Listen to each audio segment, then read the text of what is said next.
Hi, I'm Miss Carrie and this is Miss Danica, and we're with the Henry County Conservation Department to do an activity called Move West. The pioneers traveled to the frontiers of North America, first as far as the Appalachian Mountains in 1760s, and then across the Mississippi River by the mid-1800s. They traveled by wagon and had to plan ahead for the weather depending on the time of year. Oxen or horses were used to pull the wagons as father walked alongside, driving them along the way. Most of the time the children had to walk behind the wagon because the wagons could not carry more than 2,000 pounds. Pioneers had to take as many supplies with them as they could because there were not stores along the way, and if there were, then they were few and far between. This is a role-playing game. Here's the situation. You have made the decision to go west. Taking inventory of what you have stored, you discover a lot needs to be purchased for the long trip. At the moment, you have a wagon, but no team to pull it. You have enough food to make it to the middle of next week. You have a couple of changes of clothes and a strong desire to make the 6-month trip. Here are the rules. You have $200 to spend for the trip. You may want to spend as little or as much as you want, but you can't go over $200. Don't worry about things you need after you settle. Think about the expenses you need in order to get there. Write down everything you buy at the general store and tally it up. Remember, do not go over $200. Points will be given to those items considered necessary during the trip. You may pause the video while you make your plans and gather your supplies.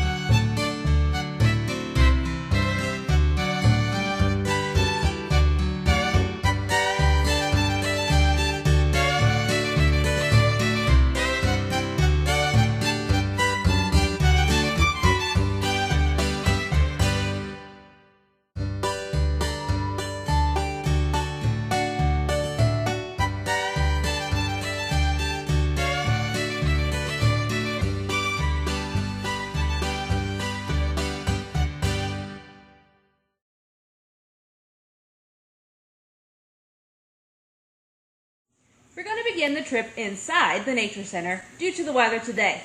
We'll be looking for stops along the way.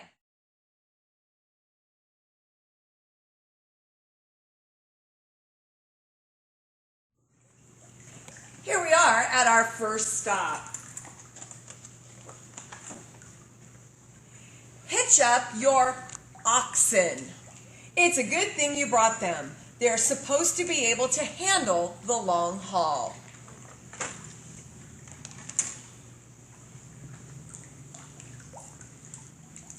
Stop number 2.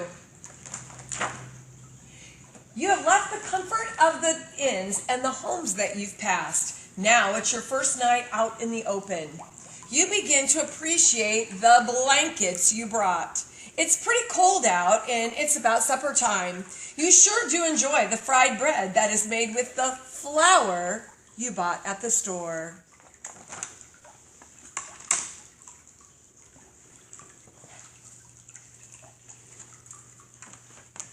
Stop number 3. The hill is hard on the wagon and it begins to creak. To keep the wagon wheels turning, fix it with axle grease. Oh no, you hit a boulder. The wheel broke, so you had better pull out the draw knife to fix it. It will help you make a new spoke in no time at all.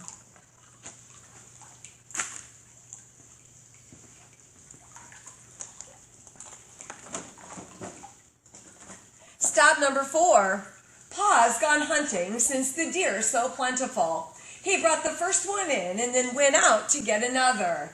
Ma pulled out the kettle to cook some of it, and then she cured the rest with salt. There was another shot and a scream in pain. Pa's had a hunting accident. Better give Pa some whiskey to deaden the pain and to clean out the wound.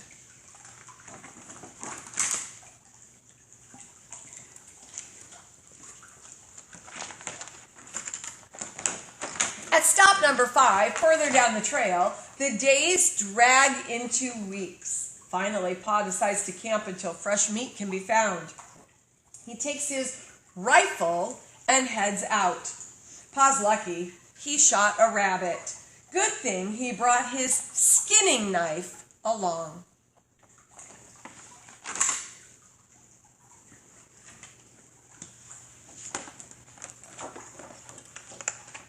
Stop number 6. The youngest came down with the cholera.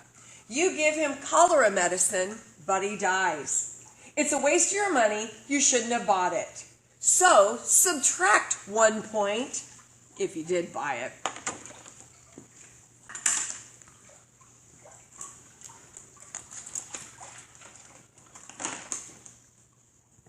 Stop number 7.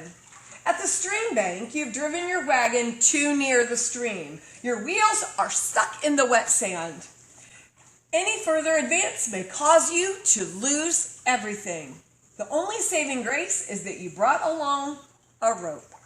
Quick, tie the rope to your wagon so it won't slide downstream. You'd better turn away from the soft banks of your stream to continue your journey.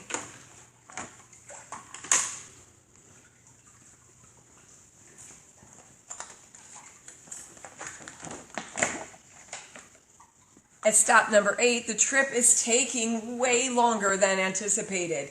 As you sit down around the campfire, you are really glad you brought the flint and steel. Otherwise, there would be no friendly fire. The extra gunpowder is coming in handy, also with the hunting.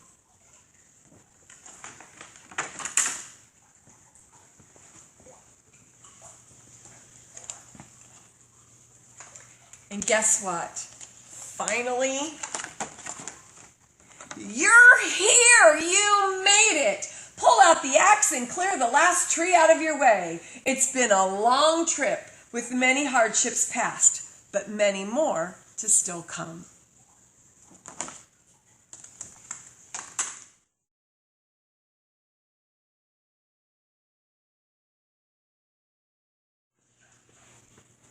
How many points did you get? 9 points and up, and you made it. 8 points and below, you either died or you turned back. Here are some things that you need to think about. Why were some of the other options unwise? And how much did fate play in wise and unwise choices?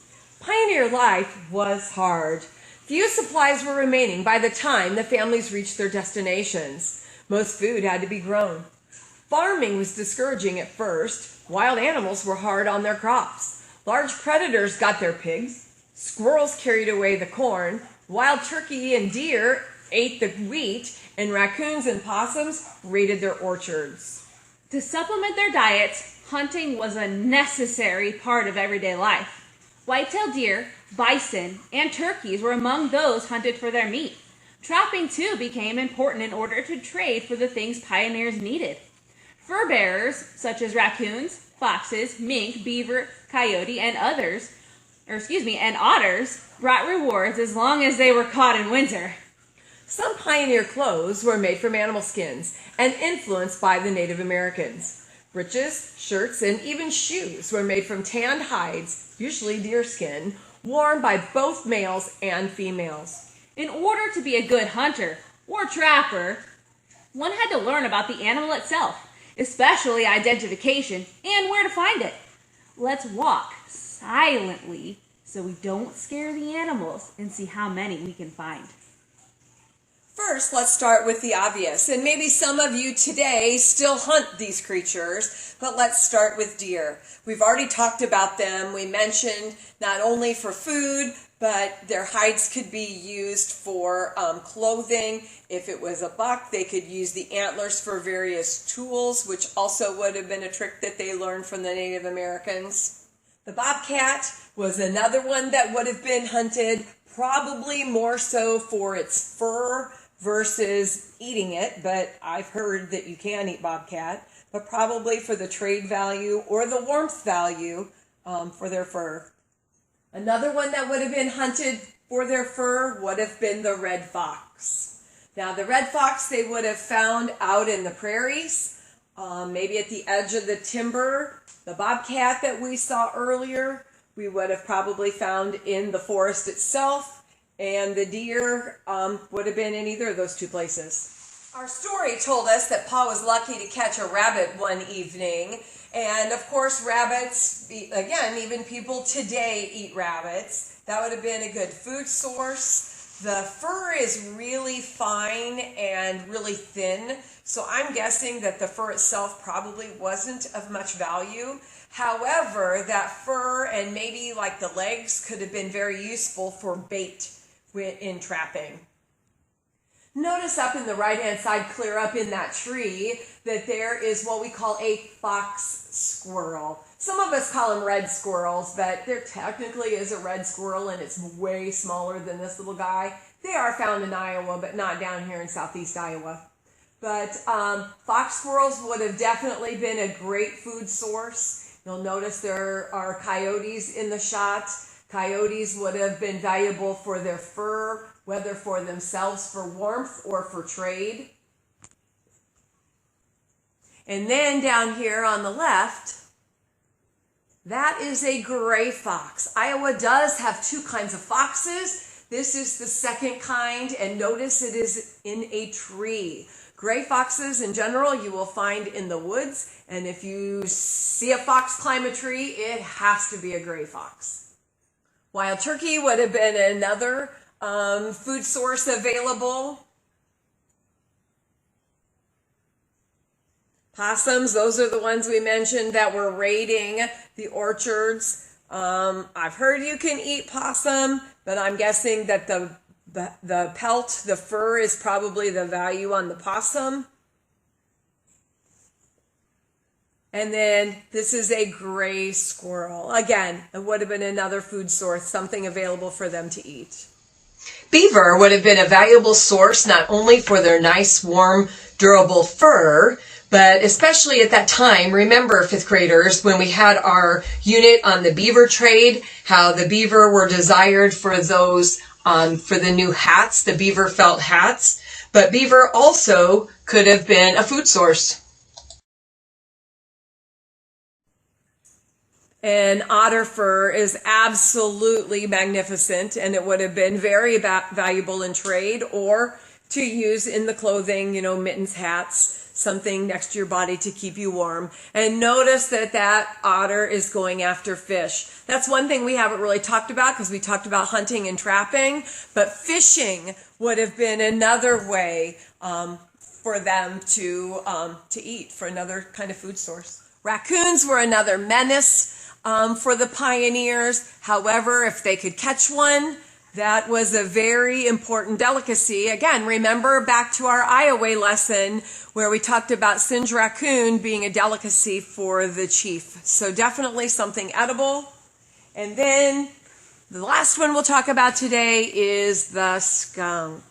And I understand you can eat skunk meat, but I'm thinking that the value lies here in the trade value with the fur. All right, that's all we have for now. Thanks, everybody. Bye.